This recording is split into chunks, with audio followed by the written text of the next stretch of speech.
teman-teman, pernahkah kalian menatap langit malam di kota dan bertanya-tanya, kemana perginya semua bintang? Aku Raka, dan aku sering sekali merasakan itu. Langit di atasku gelap, pekat, tapi kosong. Rasanya ada yang hilang kan? Awalnya aku pikir mungkin hanya mendung.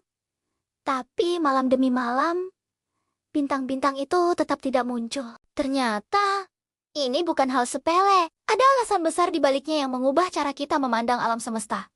Bahkan diri kita sendiri. Untungnya, aku bertemu dengan DR.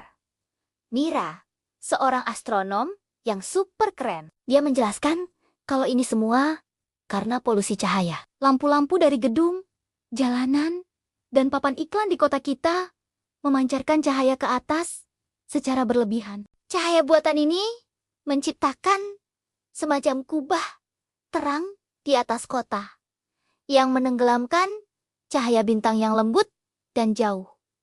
DR, Mira bilang, ini bukan cuma soal kita tidak bisa melihat bintang. Polusi cahaya juga mengacaukan siklus hidup hewan malam, seperti burung dan serangga, bahkan bisa mengganggu pola tidur dan kesehatan kita. Wah, ternyata dampaknya serius ya. Lalu, aku diajak oleh Pak Surya, seorang pengamat bintang senior yang bijaksana, ke sebuah desa terpencil yang jauh dari gemerlap kota. Awalnya aku ragu, apa bedanya? Tapi begitu kami tiba, dan malam menjelang, aku benar-benar terdiam. Di sana, langit seolah hidup. Ribuan, mungkin jutaan bintang berkelip, seperti berlian yang ditaburkan di atas kain beludru hitam. Dan yang paling menakjubkan, untuk pertama kalinya, aku melihat Bima Sakti dengan mata telanjang. Jalur putih susu yang membentang megah di angkasa. Rasanya magis.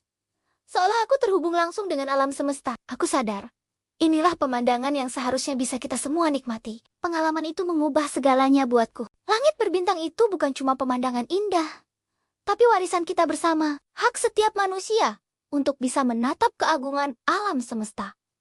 Kita bisa kok jadi bagian dari solusinya, mulai dari hal kecil, seperti mematikan lampu yang tidak perlu, menggunakan lampu yang cahayanya mengarah ke bawah, atau bahkan mendukung gerakan malam tanpa lampu di lingkungan kita. Yuk, kita kembalikan lagi hak kita untuk melihat bintang. Mari kita jaga langit malam kita, agar generasi mendatang juga bisa merasakan keajaiban yang sama. Terima kasih sudah menonton, teman-teman. Jangan lupa like, komen, dan subscribe ya, biar kita bisa terus belajar bersama. Sampai jumpa di video berikutnya.